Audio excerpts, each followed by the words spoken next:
just a little bit more aggressive in the strike zone. I thought he pitched well the first few innings in Arizona, and it kind of scuffled a little bit. I think,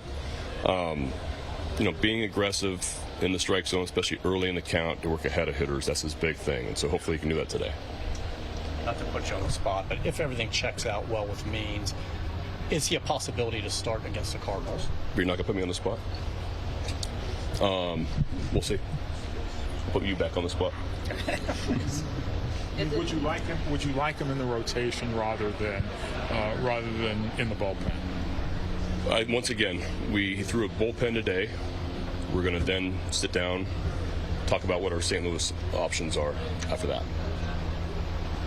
You've had a front row seat for probably the Rookie of the Year, AL Rookie of the Year, Gunnar Henderson, but Tristan Casas is a name that comes up as well. What have you seen from him this year? Yeah, he's had a huge improvement. Kind of him and Gunnar both got off to kind of tough Aprils, but to watch how, from afar, because we haven't played these guys in so long, but watch him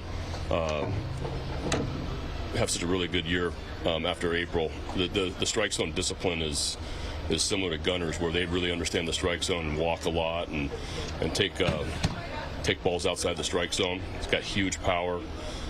He's put together a nice season in his rookie year. Just been impressed with his ability to manage an at-bat. How did Felix come out of the blank catch yesterday? He felt good. Day off from today, and we'll kind of go from there also. For someone who hasn't seen Gunnar all year, how do you describe what his impact has been on this team? Pretty good. Rookie of the Year.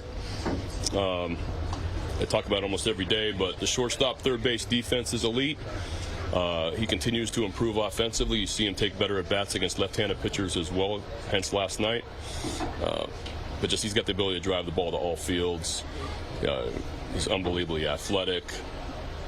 Plays incredible defense in two spots, and he's got a ton of power to all fields. So just turned 22, and the future's bright. What do you like about him at those two spots? Does he do things differently? Which spot is he maybe better at? Just what's kind of your read on him at those two spots? I think he's gotten more. I think he's probably more comfortable at short, but he's gotten increasingly more comfortable at third base. Early in the season, I think he was kind of feeling his way through a little bit. But the more reps he's had at third base, he's played extremely well over there. So he's got the arm strength, obviously, to play both. The play he made in the hole last night, he made that look easy. That's a really, really tough play. He's doing things almost nightly defensively from either spot that impresses you. He's just unbelievably athletic for his size. Is that versatility really important for all these young guys? Because you may run into a situation next year, let's say, for example, Jackson Holiday is up, who is a shortstop, and Gunnar's primarily a shortstop, and you got Westberg and maybe you have all these guys who are shortstops that can move around. It's never a problem. That's a good thing to have, and that's to be able to have guys that can play multiple spots, because so many things can happen, from injuries to whatever it may be. But to have guys that can play multiple spots is a real luxury, and not everybody has that. And I'm